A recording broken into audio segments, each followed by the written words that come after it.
Hi friends, welcome back to Nisha cooking channel. ನಾನು ನಿಮ್ಮ ಜೊತೆ ಇವತ್ತು ಶೇರ್ ಮಾಡ್ತಾ ಇದ್ದೀನಿ ನೋಡ್ರಿ, ಎಲ್ಲರ ಹೃದಯ ಕದಿಯುವಂತಹ ಸ್ನ್ಯಾಕ್ಸ್ ರೆಸಿಪಿನ ಹೃದಯದ ಶೇಪ್ನಲ್ಲಿ ನಾನಿವತ್ತು ಶೇರ್ ಮಾಡ್ತಾ ಇದ್ದೀನಿ ನೋಡ್ರಿ. ಹೇಗೆ ಮಾಡೋದು ಅಂತ ನೋಡ್ಕೊಳ್ರಿ. ಈ ಹಾರ್ಟ್ ಶೇಪ್ನಲ್ಲಿರುವಂತಹ ಈ ಸ್ನ್ಯಾಕ್ಸನ್ನು ಒಂದ್ಸರಿ ನೀವು ಟ್ರೈ ಮಾಡಿ ನೋಡ್ರಿ. ಎಲ್ಲರೂ ಮನಸ್ಸೋಲೋದಂತೂ ಗ್ಯಾರಂಟಿ ನೋಡ್ರಿ. ಅಷ್ಟು ರುಚಿಯಾಗಿರುತ್ತೆ. ಫಟಾಫಟ್ ಅಂತ ಹೇಳಿ ಮಾಡ್ಕೋಬೋದು. ಹಾಗಾದರೆ ಕ್ವಿಕ್ಕಾಗಿ ಸಂಜೆ ಹೊತ್ತಾಗಿರ್ಬೋದು ಅಥವಾ ಬೆಳಗ್ಗೆ ಆಗಿರ್ಬೋದು, ಮಕ್ಕಳಿಗೆ ಏನಾದರೂ ಸ್ಪೆಷಲ್ಲಾಗಿ ಮಾಡಿಕೊಡ್ಬೇಕು ಅಂದಾಗ ಈ ರೆಸಿಪಿನ ಖಂಡಿತ ಟ್ರೈ ಮಾಡಿರಿ. ಎಲ್ಲರೂ ಇಷ್ಟಪಡ್ತಾರೆ. ಅಷ್ಟೇ ಟೇಸ್ಟಿಯಾಗಿ ಕೂಡ ಇರುತ್ತೆ, ಅಷ್ಟೇ ಕ್ರಿಸ್ಪಿಯಾಗಿ ಗರಿ ಗರಿಯಾಗಿ ಬರುತ್ತೆ. ಹಾಗಾದರೆ ನೋಡಿರಿ ಹೇಗೆ ಮಾಡೋದು ಅಂಥೇಳಿ ಕ್ವಿಕ್ಕಾಗಿ ನೋಡ್ಕೊಂಬನ್ನಿ. ಹಾಗೆ ವಿಡಿಯೋ ರೆಸಿಪಿ ಇಷ್ಟ ಅನಿಸಿದ್ರೆ ನಮ್ಮ ಚಾನಲ್ಗೆ ಸಬ್ಸ್ಕ್ರೈಬ್ ಮಾಡಿಕೊಡ್ರಿ. ವಿಡಿಯೋಗೆ ಲೈಕ್ ಕೊಡೋದನ್ನು ಮರೆಯೋಕ್ಕೆ ಹೋಗ್ಬೇಡ್ರಿ. ದಯವಿಟ್ಟು ವಿಡಿಯೋಗೆ ಲೈಕ್ ಕೊಟ್ಟು ಹೇಗೆ ಮಾಡೋದಂತ ನೋಡ್ಕೊಂಬನ್ನಿ. ಇಲ್ಲಿ ನೋಡಿರಿ, ಒಂದು ಕುದಿಸಿದಂಥ ಆಲೂಗಡ್ಡೆನ ತೊಗೊಂಡಿದ್ದೀನಿ ನಾನು. ನೀವು ಜಾಸ್ತಿ ಕ್ವಾಂಟಿಟಿಲಿ ನಿಮಗೆ ಸ್ನ್ಯಾಕ್ಸ್ ಬೇಕು ಅಂದರೆ ನೀವು ಜಾಸ್ತಿ ಆಲೂಗಡ್ಡೆನೂ ಬಳಸ್ಬೋದು. ನಾನಿಲ್ಲಿ ಒಂದು ಆಲೂಗಡ್ಡೆನ ಬಳಸ್ಬಿಟ್ಟು ಸ್ನ್ಯಾಕ್ಸ್ ಮಾಡಿ ತೋರಿಸ್ತಾ ಇದ್ದೀನಿ. ಇಲ್ಲಿ ನೋಡಿರಿ, ಕುದಿಸಿದಂಥ ಆಲೂಗಡ್ಡೆನ ತೊಗೊಂಡಿದ್ದೀನಿ. ಆಲೂಗಡ್ಡೆನ ಸಾಫ್ಟಾಗಿ ಕುದಿಸ್ರಿ. ಇದರಲ್ಲಿ ಗಟ್ಟಿಯಾಗಿರಬಾರ್ದು, ತುಂಬ ಸಾಫ್ಟ್ ಆದಂಥ ರೀತಿಯಲ್ಲಿ ಇದನ್ನು ಕುದಿಸ್ಕೊಳ್ರಿ. ಆವಾಗ ಸರಿಯಾಗಿ ಪರ್ಫೆಕ್ಟ್ ಆಗಿ ಬರುತ್ತೆ ಸ್ನ್ಯಾಕ್ಸ್. ಈಗ ನೋಡಿರಿ, ಇದರಲ್ಲಿ ಯಾವುದೇ ರೀತಿಗಳು ಗಂಟು ಇರಬಾರ್ದು. ಹಾಗಾಗಿ ನಾನು ಇದನ್ನು ಕುದಿಸಿದಂಥ ಆಲೂಗಡ್ಡೆನ ನಾನಿಲ್ಲಿ ಗ್ರೇಟ್ ಮಾಡ್ತಾಯಿದ್ದೀನಿ. ನಿಮ್ಮ ಹತ್ರ ಚೀಸ್ ಗ್ರೇಟರ್ ಇದ್ದರೆ ಅದರಲ್ಲಿ ನೀವು ಇದನ್ನು ಗ್ರೇಟ್ ಮಾಡ್ಕೋಬೋದು.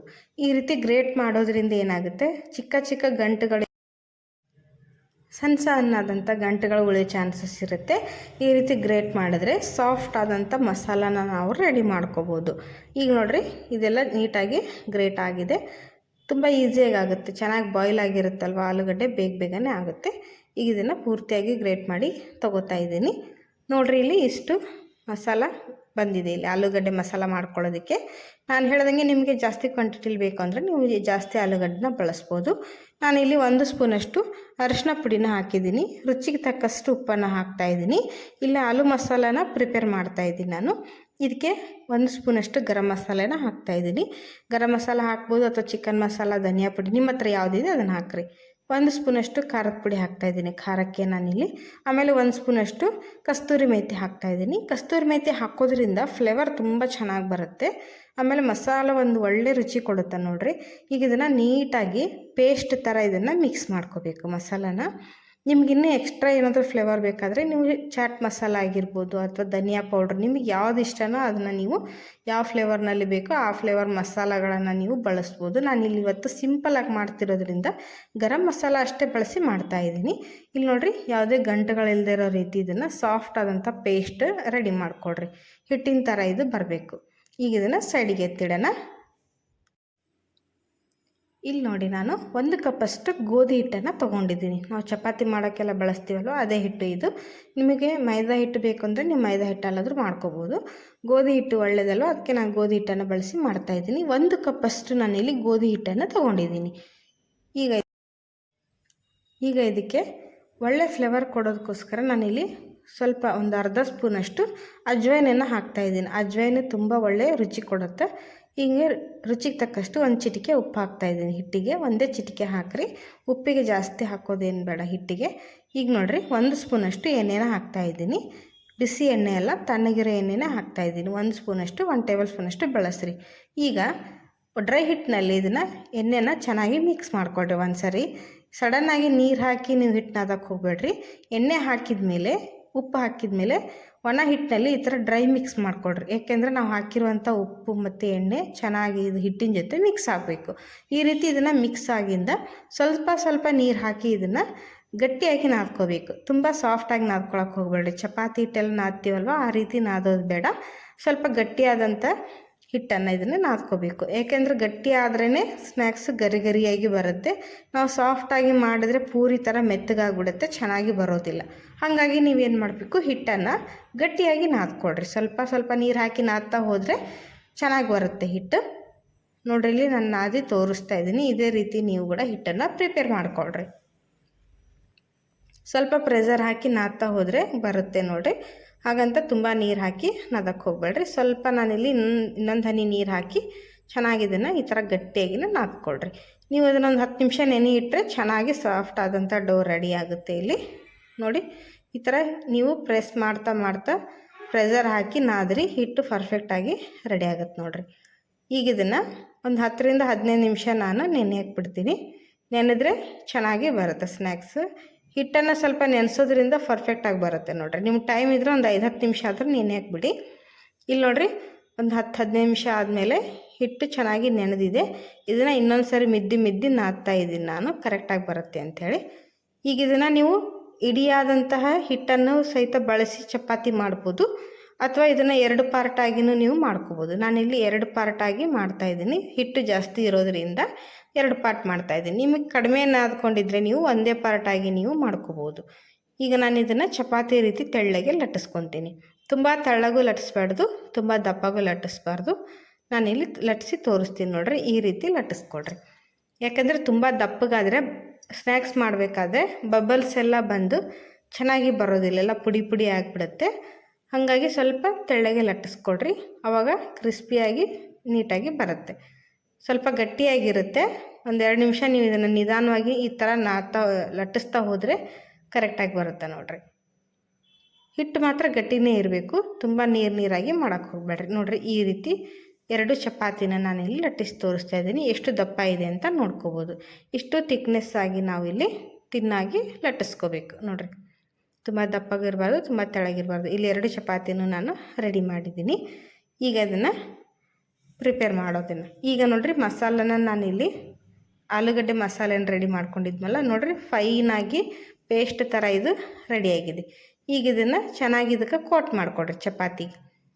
ನಾನು 2 ದೊಡ್ಡ ಸೈಜ್ನಲ್ಲಿ ಮಾಡ್ತಾಯಿದ್ದೀನಿ. ನಿಮಗೆ ಜಾಸ್ತಿ ಇನ್ನೂ ಜನ ಇದ್ದೀರಾ, ಜಾಸ್ತಿ ಸ್ನ್ಯಾಕ್ಸ್ ಬೇಕು ಅಂದರೆ ನೀವು ಇದನ್ನು ಜಾಸ್ತಿ ಕ್ವಾಂಟಿಟಿಲಿ ಯೂಸ್ ಮಾಡಿಕೊಂಡು ಮಾಡ್ಬೋದು. ಬಟ್ ಇದ್ರ ರುಚಿ ಮಾತ್ರ ನೋಡಿರಿ ಅದ್ಭುತವಾಗಿರುತ್ತೆ. ಒಂದು ಸರಿ ನೀವು ಇದನ್ನು ಖಂಡಿತ ಟ್ರೈ ಮಾಡಲೇಬೇಕು, ಅಷ್ಟು ಟೇಸ್ಟಿಯಾಗಿ ಬರುತ್ತೆ ನೋಡಿರಿ. ನಾನಿಲ್ಲಿ ಮಸಾಲವನ್ನು ನೀಟಾಗಿ ಹಚ್ತಾಯಿದ್ದೀನಿ. ಫಸ್ಟಿಗೆ ಸ್ವಲ್ಪ ಡ್ರೈ ಇರುತ್ತೆ, ಅದು ಅಂಟ್ಕೊಳ್ಳೋದಿಲ್ಲ ಈಸಿಯಾಗಿ. ಸ್ವಲ್ಪ ನೀವು ಈ ಥರ ಇದನ್ನು ಮಿಕ್ಸ್ ಮಾಡ್ತಾ ಹಚ್ತಾ ಹೋಗ್ರಿ, ನೀಟಾಗಿ ಕೋಟ್ ಆಗುತ್ತೆ ನೋಡಿರಿ. ಇದನ್ನೆಲ್ಲ ಕಡೆ ಈಕ್ವಲ್ ಆಗಿ ಸ್ಪ್ರೆಡ್ ಮಾಡಿರಿ. ದಪ್ಪ ತೆಳಗೆ ಇದ್ದರೆ ಚೆನ್ನಾಗಿ ಬರೋದಿಲ್ಲ, ಎಲ್ಲ ಕಡೆ ಈಕ್ವಲ್ ಆಗಿ ಮಾಡಿಕೊಡ್ರಿ. ಈ ರೀತಿ ಮಾಡಿಕೊಡ್ರಿ ನೋಡಿರಿ. ಇಲ್ಲಿ ಬಂದಿದೆ. ನಾನು ಇದನ್ನು ಈ ರೀತಿ ಫೋಲ್ಡ್ ಮಾಡ್ತಾಯಿದ್ದೀನಿ ನೋಡಿರಿ. ಮೇಲ್ಗಡೆಯಿಂದ 1-2-3 ಸುತ್ತು ಇದನ್ನು ಈ ಥರ ಫೋಲ್ಡ್ ಮಾಡಿಕೊಡ್ರಿ ನೋಡಿ. ಈ ರೀತಿ 3 ಸುತ್ತನ್ನು ನಾನಿಲ್ಲಿ ಮಾಡ್ಕೊಂಡಿದ್ದೀನಿ. ಮತ್ತು ಕೆಳಗಡೆಯಿಂದನೂ ನೀವು 3 ಸುತ್ತನ್ನು ಮಾಡ್ಕೋಬೇಕು ನೋಡಿರಿ. ಜಾಸ್ತಿ ಪ್ರೆಸ್ ಮಾಡೋಕ್ಕೆ ಹೋಗಬೇಡ್ರಿ, ಸ್ವಲ್ಪನೇ ಪ್ರೆಸ್ ಮಾಡಿ ಬಿಟ್ಟುಬಿಡ್ರಿ. ಈಗ ನೋಡಿರಿ ಇಷ್ಟೇ ಇರಲಿ. ಈಗ ಇದನ್ನೇನು ಮಾಡಬೇಕು, 2 ಕಡೆ ಎಡ್ಜಸ್ಸನ್ನು ನಾನಿಲ್ಲಿ ಕಟ್ ಮಾಡಿದ್ದೀನಿ. ಕಟ್ ಮಾಡಿ ಈಗ ಶೇಪ್ ಯಾವ ರೀತಿ ಕೊಡಬೇಕು ಅಂತ ತೋರಿಸ್ತಾ ಇದ್ದೀನಿ ನೋಡಿರಿ. ಮಧ್ಯದಲ್ಲಿ ಹೀಗೆ ಓಪನ್ ಆಗಿ ಇರಲಿ. ಈಗ ಇದನ್ನು 1 ಇಂಚಿನಲ್ಲಿ ಅಷ್ಟು ನಾನಿಲ್ಲಿ ಕಟ್ ಮಾಡಿ ತೋರಿಸ್ತಾ ಇದ್ದೀನಿ ನೋಡಿರಿ. ಈ ಥರ ಕಟ್ ಮಾಡಿಕೊಡ್ರಿ. 1 ಇಂಚ್ ಗ್ಯಾಪ್ ಇಟ್ಟು ಕಟ್ ಮಾಡಿ ತಗೊಳ್ರಿ. ಅಂದರೆ ಶೇಪು ಕರೆಕ್ಟಾಗಿ ಬರುತ್ತೆ, ತಿನ್ನೋಕ್ಕೂ ಚೆನ್ನಾಗಿರುತ್ತೆ, ಒಳಗಡೆಯಿಂದನೂ ಚೆನ್ನಾಗಿ ಫ್ರೈ ಆಗುತ್ತೆ. ಫ್ರೈ ಮಾಡಬೇಕಾದ್ರೆ ತುಂಬ ದಪ್ಪ ಅನಿಸೋದಿಲ್ಲ ನೋಡಿರಿ. ಈ ರೀತಿ ಬರಬೇಕು. ಈಗ ಇದನ್ನು ಸ್ವಲ್ಪ ಇದಕ್ಕೆ ನೀರು ಹಚ್ಚಬೇಕು, ಯಾಕಂದರೆ ಸ್ವಲ್ಪ ಅಂಟ್ಕೋಬೇಕದು ನೋಡಿರಿ. 2 ಕಡೆ ಏನು ಮಡಚಿರ್ತೀರಲ್ವ ಅದಕ್ಕೆ ನೀರು ಹಚ್ಚಿ ಈ ಥರ ಪ್ರೆಸ್ ಮಾಡಿಕೊಡ್ರಿ, ಅಂಟ್ಕೊಳ್ಳುತ್ತೆ. ಕೆಳಗಿನ ಪಾರ್ಟ್ ಏನಿರುತ್ತೆ ನೋಡಿರಿ, ಅದಕ್ಕೆ ನೀವು ಇದನ್ನು ಕೆಳಗೆ ಸ್ವಲ್ಪ ಇದನ್ನು ಜಗ್ಗಿಬಿಟ್ಟು ಹಾರ್ಟ್ ಶೇಪ್ ಮಾಡಿರಿ. ಮೇಲಿಂದ ಸ್ವಲ್ಪ ಪ್ರೆಸ್ ಮಾಡಿ, ಕೆಳಗಡೆಯಿಂದ ಈ ಥರ ಓಪನ್ ಇರುತ್ತಲ್ವ ಅದನ್ನು ಈ ಥರ ತೊಗೊಂಡು ಮೇಲಿಂದ ಪ್ರೆಸ್ ಮಾಡಿ ಈ ಥರ ಹಾರ್ಟ್ ಶೇಪ್ನಲ್ಲಿ ರೆಡಿ ಮಾಡಿಕೊಡ್ರಿ ನೋಡಿರಿ. ನೋಡೋದಕ್ಕೂ ಚೆನ್ನಾಗಿರುತ್ತೆ, ತಿನ್ನೋದಕ್ಕೂ ಚೆನ್ನಾಗಿರುತ್ತೆ ನೋಡಿ. ಈ ರೀತಿ ಹಾರ್ಟ್ ಶೇಪಲ್ಲಿ ಮಾಡಿಕೊಡ್ರಿ. ನಿಮಗೆ ಇದು ಮಾಡೋಕ್ಕೆ ಬರಲಿಲ್ಲ ಅಂದರೆ ನೀವು ಈ ಥರನೇ ಫ್ರೈ ಮಾಡ್ಕೋಬೋದು. ಇದು ನೋಡೋಕ್ಕೂ ಚೆನ್ನಾಗಿರುತ್ತೆ ನೋಡಿರಿ. ಮಕ್ಳಿಗೆ ಒಂಥರ ಇಂಟ್ರೆಸ್ಟ್ ಇರುತ್ತೆ ಈ ಥರ ಮಾಡಿಕೊಂಡ್ರೆ. ನಾನು ಸೆಕೆಂಡ್ ಟೈಮ್ ತೋರಿಸ್ತಾ ಇದ್ದೀನಿ ಹೇಗೆ ಮಾಡಬೇಕು ಅಂಥೇಳಿ. ನಾವೇನು 2 ಕಡೆ ರೋಲ್ ಮಾಡಿರ್ತೀವಲ್ವ ಅಲ್ಲಿ ನೀರು ಹಚ್ಚಿ ಪ್ರೆಸ್ ಮಾಡಿರಿ. ಆಮೇಲೆ ಗ್ಯಾಪ್ ಬಿಟ್ಟಿರ್ತೀವಲ್ವ ಅದನ್ನು ಸ್ವಲ್ಪ ಈ ಥರ ಮಧ್ಯದಲ್ಲಿ ಪ್ರೆಸ್ ಮಾಡಿ ಕೆಳಗಡೆ ಸ್ವಲ್ಪ ಇದನ್ನು ಉದ್ದ ಮಾಡಿಕೊಂಡು ಹಾರ್ಟ್ ಶೇಪ್ನಲ್ಲಿ ಮಾಡ್ಕೋಬೇಕು ನೋಡಿರಿ. ಸೂಪರಾಗಿರುತ್ತೆ, ಈಸಿಯಾಗಿ ಮಾಡಿಕೊಡ್ರಿ, ಬೇಗನೆ ಮಾಡ್ಬೋದು ನೋಡಿ. ನಾನು ಇದೇ ರೀತಿ ಪ್ರತಿಯೊಂದನ್ನು ಹಾರ್ಟ್ ಶೇಪ್ನಲ್ಲಿ ರೆಡಿ ಮಾಡ್ತಾಯಿದ್ದೀನಿ. ಇದು ನೋಡೋದಕ್ಕಷ್ಟೇ ಹಾರ್ಟ್ ಶೇಪ್ ಇರೋದಿಲ್ಲ, ಖಂಡಿತ ನಿಮ್ಮೆಲ್ಲರ ಹೃದಯವನ್ನು ಕದಿಯುತ್ತೆ ನೋಡಿರಿ. ಅಷ್ಟು ಒಳ್ಳೆ ರುಚಿ ಇರುವಂತಹ, ಅಷ್ಟು ಒಳ್ಳೆ ಕ್ರಿಸ್ಪಿಯಾಗಿರುವಂತಹ ಸ್ನ್ಯಾಕ್ಸ್ ಇಲ್ಲಿ ರೆಡಿ ಆಗುತ್ತೆ. ಸ್ವಲ್ಪ ಇದನ್ನು ಪೇಷನ್ಸಿಂದ ಮಾಡಿಕೊಂಡ್ರೆ ಎಲ್ಲದು ಪರ್ಫೆಕ್ಟಾಗಿ ಬರುತ್ತೆ ನೋಡಿರಿ. ನಾನಿಲ್ಲಿ ಮಾಡಿ ತೋರಿಸ್ತಾ ಇದ್ದೀನಿ, ಎಲ್ಲದನ್ನು ಮಾಡಿ ಇಟ್ಟಿದ್ದೀನಿ ನೋಡಿರಿ. ಇದಕ್ಕೆ ನಾನು ಸ್ವಲ್ಪ ಮೇಲೆಯಿಂದ ನೋಡೋಕ್ಕೂ ಚೆನ್ನಾಗಿ ಕಾಣಿಸುತ್ತೆ, ತಿನ್ನೋಕ್ಕೂ ರುಚಿ ಇರುತ್ತೆ, ಎಳ್ಳನ್ನು ಹಚ್ತಾ ಇದ್ದೀನಿ, ಬಿಳೆ ಎಳ್ಳನ್ನು ಹಚ್ತಾ ಇದ್ದೀನಿ. ನಿಮಗೆ ಬೇಕು ಅಂದರೆ ನೀವು ಕಪ್ಪು ಎಳ್ಳನ್ನು ಬಳಸ್ಬೋದು. ಸ್ವಲ್ಪ ಕೊತ್ತಂಬರಿ ಸೊಪ್ಪನ್ನು ಕೂಡ ಹಾಕ್ತಾಯಿದ್ದೀನಿ. ನೋಡಿರಿ ಎಷ್ಟು ಚೆನ್ನಾಗಿ ಕಾಣಿಸ್ತಾ ಇದೆ ಅಂಥೇಳಿ. ಫಸ್ಟು ನಮ್ಮ ಕಣ್ಣಿಗೆ ಇಷ್ಟ ಆದ್ರೇ ನೋಡಿರಿ ತಿನ್ನೋಕೆ ಕೂಡ ಚೆನ್ನಾಗಿ ಅನಿಸುತ್ತೆ. ಈ ರೀತಿ ಪ್ರೆಸ್ ಮಾಡಿದ್ರೆ ಎಳ್ಳು ಹಚ್ಚಿದ್ರೆ ಇನ್ನೂ ಒಳ್ಳೆ ರುಚಿ, ಡಬಲ್ ರುಚಿ ಬರುತ್ತೆ ನೋಡಿರಿ. ಪ್ರತಿಯೊಂದಕ್ಕೂ ಇದೇ ರೀತಿ ಎಳ್ಳನ್ನು ಹಚ್ಕೊಳ್ರಿ, ತುಂಬ ಟೇಸ್ಟಿಯಾಗಿ ಬರುತ್ತೆ. ನಾವು ಹಾಕಿರೋ ಮಸಾಲೆ ಜೊತೆ ಈ ಎಳ್ಳಿನ ರುಚಿ ನೋಡಿರಿ ಅದ್ಭುತವಾಗಿ ಬರುತ್ತೆ. ಇದೇ ರೀತಿ ಎಲ್ಲದಕ್ಕೂ ಪ್ರೆಸ್ ಮಾಡಿ ಹಚ್ಕೊಳ್ರಿ. ಈಗ ನೋಡಿರಿ ಇವುಗಳನ್ನು ಫ್ರೈ ಮಾಡಬೇಕು. ಅದಕ್ಕೆ ಒಂದು ತವಾನ ಬಿಸಿ ಮಾಡೋಕ್ಕೆ ಇಟ್ಟಿದ್ದೀನಿ. ಇದಕ್ಕೆ 1-2 ಟೇಬಲ್ ಸ್ಪೂನಷ್ಟು ಎಣ್ಣೆ ಹಾಕ್ತಾಯಿದ್ದೀನಿ. ನಾನಿಲ್ಲಿ ಇದನ್ನು ಡೀಪ್ ಫ್ರೈ ಮಾಡ್ತಾಯಿಲ್ಲ, ಶಾಲೋ ಫ್ರೈ ಮಾಡ್ತಾ ಇರೋದ್ರಿಂದ 1-2-3 ಸ್ಪೂನಷ್ಟು ಅಷ್ಟೇ ನಾನಿಲ್ಲಿ ಹಾಕ್ತಾಯಿದ್ದೀನಿ. ನೋಡಿರಿ ಸ್ವಲ್ಪ ಎಣ್ಣೆ ಬಿಸಿ ಆದಮೇಲೆ ಇದನ್ನು ಎಲ್ಲದನ್ನು ಹಾಕಿ ಸ್ನ್ಯಾಕ್ಸನ್ನು ಫ್ರೈ ಮಾಡ್ಕೊಳ್ರಿ. ನೋಡಿರಿ ಸೂಪರಾಗಿ ಬಂದಿದೆ. ಪ್ರತಿಯೊಂದೂ ತುಂಬ ಚೆನ್ನಾಗಿ ಕಾಣಿಸ್ತಾ ಇದೆ ನೋಡಿರಿ. ಇದೇ ರೀತಿ ನೀವು ಕೂಡ ಮಾಡ್ಕೊಳ್ರಿ. ಹಾಗೆ ನಮ್ಮ ವಿಡಿಯೋ ರೆಸಿಪಿಗಳು ನಿಮ್ಗೆ ಏನಾದರೂ ಇಷ್ಟ ಅನಿಸಿದ್ರೆ ನಮ್ಮ ಚಾನಲ್ಗೆ ಸಬ್ಸ್ಕ್ರೈಬ್ ಮಾಡ್ಕೊಳ್ರಿ, ಬೆಲ್ ಐಕನ್ನ ಪ್ರೆಸ್ ಮಾಡಿರಿ. ಬೆಲ್ ಐಕನ್ ಪ್ರೆಸ್ ಮಾಡಲಿಲ್ಲ ಅಂದರೆ ನಿಮಗೆ ನಾನು ಹಾಕೋ ಡೈಲಿ ವಿಡಿಯೋ ನೋಟಿಫಿಕೇಷನ್ ಬರೋದಿಲ್ಲ. ಎಲ್ಲರಿಗಿಂತ ಮೊದಲು ನೀವು ವಿಡಿಯೋ ನೋಡಬೇಕು ಅಂದರೆ, ನಾನು ಮಾಡೋ ಪ್ರತಿಯೊಂದು ವಿಡಿಯೋ ರೆಸಿಪಿ ನಿಮಗೆ ಬರಬೇಕು ಅಂದರೆ ನೀವು ಸಬ್ಸ್ಕ್ರೈಬ್ ಮಾಡಿದ ಮೇಲೆ ಬೆಲ್ ಐಕನನ್ನು ಪ್ರೆಸ್ ಮಾಡಬೇಕು. ಆವಾಗಲೇ ನಿಮಗೆ ಬರೋದು. ಹಾಗೆ ವಿಡಿಯೋಗೆ ಲೈಕ್ಸ್ ಕೊಡೋದನ್ನು ಮರೆಯೋಕ್ಕೆ ಹೋಗ್ಬೇಡ್ರಿ. ದಯವಿಟ್ಟು ಒಂದು ಲೈಕ್ ಕೊಡಿ. ಲೈಕ್, ಒಂದು ಸಬ್ಸ್ಕ್ರೈಬಿಂದನೇ ನೋಡಿರಿ ನಮಗಿನ್ನೂ ಒಳ್ಳೊಳ್ಳೆ ರೆಸಿಪಿ ಮಾಡೋದಕ್ಕೆ, ಒಳ್ಳೊಳ್ಳೆ ವಿಡಿಯೋಗಳನ್ನು ಮಾಡೋದಕ್ಕೆ ಮೋಟಿವೇಶನ್ ಸಿಕ್ಕಂಗಾಗುತ್ತೆ. ನಿಮ್ಮ ಒಂದು ಸಬ್ಸ್ಕ್ರೈಬ್ ಮತ್ತು ಲೈಕ್ಸಿಂದ, ಸಪೋರ್ಟಿಂದನೇ ಪ್ರತಿಯೊಬ್ಬರು ಬೆಳೆಯೋಕ್ಕಾಗೋದು. ಹಾಗೆ ನೋಡಿರಿ ಇದನ್ನು ಒಂದು ಕಡೆ ಚೆನ್ನಾಗಿ ಫ್ರೈ ಆಗಿದೆ. ಈಗ ಇದನ್ನು ತಿರುಗಿಸಿ ಹಾಕ್ತಾಯಿದ್ದೀನಿ. ಸರಿಯಾಗಿ ಫ್ರೈ ಆದಮೇಲೆ ತಿರುಗಿಸಿ ಹಾಕ್ರಿ. ಆಮೇಲೆ ನೋಡಿ ಇಲ್ಲಿ ಸ್ವಲ್ಪ ಇದನ್ನು ತಿರುಗಿಸಿ ಹಾಕಿದ ಮೇಲೆ 2 ಕಡೆ ರೋಸ್ಟ್ ಮಾಡಿಕೊಡ್ರಿ. ಚೆನ್ನಾಗಿ ಇದನ್ನು ಎಣ್ಣೆಯಲ್ಲಿ ಖಡಕ್ ಆಗುವವರೆಗೂ ಲೋ ಫ್ಲೇಮ್ ಇಟ್ಕೊಂಡು ಇದನ್ನು ಫ್ರೈ ಮಾಡ್ಕೋಬೇಕು. ಆವಾಗಲೇ ಒಳಗಡೆ ಎಲ್ಲ ಫಿಲ್ಲಿಂಗ್ ಏನಿರುತ್ತೆ ಅದು ಸಾಫ್ಟಾಗಿ ಬಂದಿರುತ್ತೆ. ಆಮೇಲೆ ಮೇಲಿಂದ ಕ್ರಿಸ್ಪಿಯಾಗಿ ಬಂದಿರುತ್ತೆ. ನೋಡಿರಿ ಎಷ್ಟು ಚೆನ್ನಾಗಿ ಕಾಣಿಸ್ತಾ ಇದೆ ಅಂಥೇಳಿ. ಅದೇ ರೀತಿ ಸೂಪರಾಗಿ ಬರುತ್ತೆ ನೋಡಿರಿ. ಸ್ವಲ್ಪ ಇದನ್ನು ಲೋ ಫ್ಲೇಮ್ ಇಟ್ಕೊಂಡು ಖಡಕ್ ಆಗೋವರೆಗೂ ಫ್ರೈ ಆದಮೇಲೆ ಎಣ್ಣೆ ಬಸ್ತು ಇದನ್ನು ಪ್ಲೇಟಿಗೆ ತೆಗೀರಿ. ಇದೇ ರೀತಿ ನೀವು ಇದನ್ನು ಬಿಸಿ ಬಿಸಿಯಾಗಿ ತಿನ್ಬೋದು, ಇಲ್ಲಾಂದರೆ ಸ್ಟೋರ್ ಮಾಡೋರಿದ್ದರೆ ಸ್ಟೋರ್ ಮಾಡಿಕೊಂಡು ತಿನ್ಬೋದು ನೋಡಿರಿ. ಎಲ್ಲದಕ್ಕೂ ಒಳ್ಳೆಯ ಒಂದು ಸ್ನ್ಯಾಕ್ಸ್ ಅಂತ ಹೇಳ್ಬೋದು. ಮಕ್ಕಳಂತೂ ತುಂಬ ಇಷ್ಟಪಡ್ತಾರೆ ನೋಡಿರಿ. ನಮ್ಮ ಮಕ್ಕಳು ಹಾಗೆ ತುಂಬ ಇಷ್ಟಪಟ್ಟು ತಿಂದರು, ಟೇಸ್ಟಿಯಾಗಿದೆ ಅಂತ ಹೇಳಿದರು. ಇದೇ ರೀತಿ ಒಳ್ಳೆ ರೆಸಿಪಿಗಳಿಗೋಸ್ಕರ ಸಪೋರ್ಟ್ ಮಾಡಿ. ಹಾಗೆ ಹೆಚ್ಚು ಈ ವಿಡಿಯೋನ ಎಲ್ಲರ ಜೊತೆ ಶೇರ್ ಮಾಡಿಕೊಡ್ರಿ. ಎಲ್ಲರೂ ಒಂದು ಒಳ್ಳೆಯ ಅಡುಗೆ ರೆಸಿಪಿ ಕಲ್ತಂಗಾಗುತ್ತೆ, ಒಳ್ಳೆಯ ಒಂದು ಸ್ನ್ಯಾಕ್ಸನ್ನು ತಿಂದಂಗಾಗುತ್ತೆ. ಹಾಗಾಗಿ ಈ ರೆಸಿಪಿ ನಿಮಗೆ ಏನಾದರೂ ಇಷ್ಟ ಅನಿಸಿದರೆ ಎಲ್ಲರ ಜೊತೆ ದಯವಿಟ್ಟು ನಿಮ್ಮ ಫ್ರೆಂಡ್ಸ್ ಜೊತೆ ಶೇರ್ ಮಾಡಿಕೊಡ್ರಿ. ಈಗ ನೋಡಿರಿ ನಾನು ಒಂದು ಸ್ಟೆಪ್ಪನ್ನು ಕರೆದಿದ್ದೀನಿ, ಸೆಕೆಂಡ್ ಸ್ಟೆಪ್ ಕೂಡ ಹಾಕ್ತಾಯಿದ್ದೀನಿ. 1 ಕಪ್ಪು ಗೋಧಿ ಹಿಟ್ಟಿನಲ್ಲಿ 1 ಆಲೂಗಡ್ಡೆನಲ್ಲಿ ಇಷ್ಟು ಸ್ನ್ಯಾಕ್ಸನ್ನು ನಾನಿಲ್ಲಿ ಮಾಡಿ ತೋರಿಸ್ತಾ ಇದ್ದೀನಿ. ಸೂಪರಾಗಿರುತ್ತೆ ನೋಡಿರಿ. ಒಂದು 4-5 ಜನ ಆದರೂ ಮಿನಿಮಮ್ ಆಗಿ ತಿನ್ಬೋದು ನೋಡಿರಿ. ಇದೇ ರೀತಿ ಎಲ್ಲದನ್ನು ನಾನು ಫ್ರೈ ಮಾಡಿ ತೊಗೊಂಡಿದ್ದೀನಿ. ನೋಡಿರಿ ಹೇಗೆ ಬಂದಿದೆ ಅಂತೇಳಿ ತೋರಿಸ್ತಾ ಇದ್ದೀನಿ. ಮಸಾಲೆ ಕೂಡ ಹದವಾಗಿದೆ, ತುಂಬ ಖಾರನೂ ಇಲ್ಲ, ತುಂಬ ಮಸಾಲೆ ಕೂಡ ಇಲ್ಲ. ಸೂಪರಾಗಿ ಗರಿಗರಿಯಾಗಿ ಬಂದಿದೆ. ಹಾಗಾದರೆ ತಡ ಯಾಕೆ, ನೀವು ಇವತ್ತು ಟ್ರೈ ಮಾಡಿರಿ. ವಿಡಿಯೋ ನೋಡಿದ್ದಕ್ಕೆ ಧನ್ಯವಾದಗಳು.